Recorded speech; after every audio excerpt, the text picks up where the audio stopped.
ಕನ್ನಡದ ನಂಬರ್ 1 ದಿನಪತ್ರಿಕೆ ವಿಜಯವಾಣಿಯಲ್ಲಿ ಪ್ರಕಟವಾಗಿರುವ ಈ ದಿನದ ಮಹತ್ವದ ಸುದ್ದಿಗಳನ್ನೊಮ್ಮೆ ನೋಡಿ ಬರೋಣ. ರಾಜ್ಯದ ಸಾರ್ವಜನಿಕ ಮೈದಾನ, ಉದ್ಯಾನ ಮತ್ತು ರಸ್ತೆಗಳಲ್ಲಿ ಖಾಸಗಿ ಸಂಘಟನೆಗಳು ಹಮ್ಮಿಕೊಳ್ಳುವ ಕಾರ್ಯಕ್ರಮ ಹಾಗೂ ಮೆರವಣಿಗೆಗಳನ್ನು ನಿಯಂತ್ರಿಸಲು ಹೊಸ ಕಾಯ್ದೆ ಜಾರಿಗೆ ತರಲು ಸಚಿವ ಸಂಪುಟ ಒಪ್ಪಿಗೆ ನೀಡಿದೆ. ಈ ಹಿಂದೆ ಸರ್ಕಾರ ಹೊರಡಿಸಿದ್ದ ಆದೇಶ ನ್ಯಾಯಾಲಯದ ಮೆಟ್ಟಿಲೇರಿದ್ದರಿಂದ ಅದಕ್ಕೆ ಶಾಸನಾತ್ಮಕ ಬಲ ನೀಡಲು ಸರ್ಕಾರ ನಿರ್ಧರಿಸಿದೆ. ಇನ್ನು ಮುಂದೆ ಸಾರ್ವಜನಿಕ ಪ್ರದೇಶಗಳಲ್ಲಿ ಕಾರ್ಯಕ್ರಮ ಆಯೋಜಿಸುವ ಕನಿಷ್ಠ 3 ದಿನಗಳ ಮೊದಲು ಜಿಲ್ಲಾಧಿಕಾರಿ ಅಥವಾ ಪೊಲೀಸ್ ಕಮಿಷನರ್ ಅವರಿಂದ ಕಡ್ಡಾಯವಾಗಿ ಪೂರ್ವಾನುಮತಿ ಪಡೆಯಬೇಕಿದೆ. ಕಾಯ್ದೆಯ ಕುರಿತ ಸಂಪೂರ್ಣ ವಿವರ ಇಂದಿನ ಮುಖಪುಟದ ವರದಿಯಲ್ಲಿದೆ.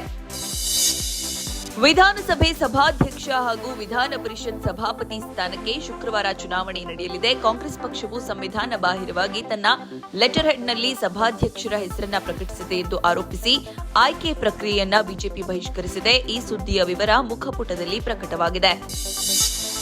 ಕಳೆದ 4.5 ವರ್ಷಗಳಲ್ಲಿ ರಾಜ್ಯದಲ್ಲಿ 617 ಮಹಿಳೆಯರು ವರದಕ್ಷಿಣೆ ಕಿರುಕುಳಕ್ಕೆ ಬಲಿಯಾಗಿದ್ದಾರೆ ಎಂದು ರಾಜ್ಯ ಮಹಿಳಾ ಆಯೋಗದ ವರದಿ ಬಹಿರಂಗಪಡಿಸಿದೆ. ಈ ಅಂಕಿ ಅಂಶ ಸಹಿತ ವಿವರ ಇಂದಿನ ವಿಜಯವಾಣಿಯಲ್ಲಿದೆ. ದಾವಣಗೆರೆಯ ಹರಿಹರದಲ್ಲಿ ಶಂಕಿತ ಉಗ್ರನ ಬಂಧನದ ಬೆನ್ನಲ್ಲೇ ಕಲಬುರಗಿಯಲ್ಲಿ ಗುರುವಾರ ಮೊಹಮ್ಮದ್ ಸಮೀರ್ ಎಂಬ ಶಂಕಿತನನ್ನ ಉತ್ತರ ಪ್ರದೇಶದ ಎಟಿಎಸ್ ತಂಡ ವಶಕ್ಕೆ ಪಡೆದಿದೆ. ಈ ಸುದ್ದಿಯ ವಿವರಕ್ಕೆ ಮುಖಪುಟ ನೋಡಿ.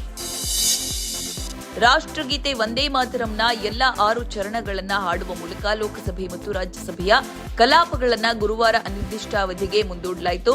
ಸಂಸತ್ತಿನ ಇತಿಹಾಸದಲ್ಲೇ ಮೊದಲ ಬಾರಿಗೆ ಈ ಐತಿಹಾಸಿಕ ಕ್ಷಣಕ್ಕೆ ಉಭಯ ಸದನಗಳು ಸಾಕ್ಷಿಯಾದವು. ಈ ವಿವರ ದೇಶ ವಿದೇಶ ಪುಟದಲ್ಲಿದೆ. ಪ್ರಜಾಪ್ರಭುತ್ವದ ದೇಗುಲವಾದ ಸಂಸತ್ತಿನ ಕಲಾಪಗಳು ಇತ್ತೀಚೆಗೆ ಕೇವಲ ರಾಜಕೀಯ ಪ್ರತಿಷ್ಠೆ ಗದ್ದಲಗಳಿಗೆ ಬಲಿಯಾಗುತ್ತೆ. ಈ ವಿಚಾರ ಕುರಿತ ವಿಸ್ತೃತ ಲೇಖನ ಚಿಂತನ ಪುಟದಲ್ಲಿದೆ. ರಾಷ್ಟ್ರೀಯ ಹೆದ್ದಾರಿಗಳಲ್ಲಿ ಸಂಭವಿಸುವ ಅಪಘಾತಗಳಿಗೆ ತಕ್ಷಣ ಸ್ಪಂದಿಸಲು ಎನ್ಎಚ್ಎಐ ಹೊಸ ನಿಯಮ ಪ್ರಕಟಿಸಿದೆ. ಪೂರ್ಣ ಸುದ್ದಿ ಓದಲು ದೇಶ ವಿದೇಶ ಪುಟ ನೋಡಿ. ಕಾವೇರಿ ನೀರು ಹಂಚಿಕೆ ವಿರೋಧಿಸಿ ಗುರುವಾರ ಕರೆ ನೀಡಿದ್ದ ಕರ್ನಾಟಕ ಬಂದ್ಗೆ ನೀರಸ ಪ್ರತಿಕ್ರಿಯೆ ವ್ಯಕ್ತವಾಗಿದೆ. ಈ ಮಾಹಿತಿ ಸಮಸ್ತ ಕರ್ನಾಟಕ ಪುಟದಲ್ಲಿದೆ. ಬೆಲ್ಜಿಯಂ ಮತ್ತು ನೆದರ್ಲ್ಯಾಂಡ್ಸ್ ಜಂಟಿ ಆತಿಥ್ಯದಲ್ಲಿ 16ನೇ ಆವೃತ್ತಿಯ ಪುರುಷರ ಹಾಗೂ ಮಹಿಳಾ ಹಾಕಿ ವಿಶ್ವಕಪ್ ಟೂರ್ನಿಗಳ ಶನಿವಾರದಿಂದ ಆರಂಭವಾಗಲಿದೆ. ಈ ಸುದ್ದಿ ಕ್ರೀಡಾಪುಟದಲ್ಲಿದೆ. ಇವಿಷ್ಟೇ ಅಲ್ಲ, ಮುಂಜಾನೆ ಮಾತು, ಅಂತರಂಗ, ಭವಿಷ್ಯ, ಮನೋವಿಕಾಸದ ಕಾಲಂಗಳು, ಕ್ರೀಡೆ, ಸಿನಿಮಾ, ದೇಶ ವಿದೇಶಗಳ ಭರಪೂರ ಸುದ್ದಿಗಳ ವಿಶೇಷಗಳಿಗಾಗಿ ವಿಜಯವಾಣಿ ಓದಿ.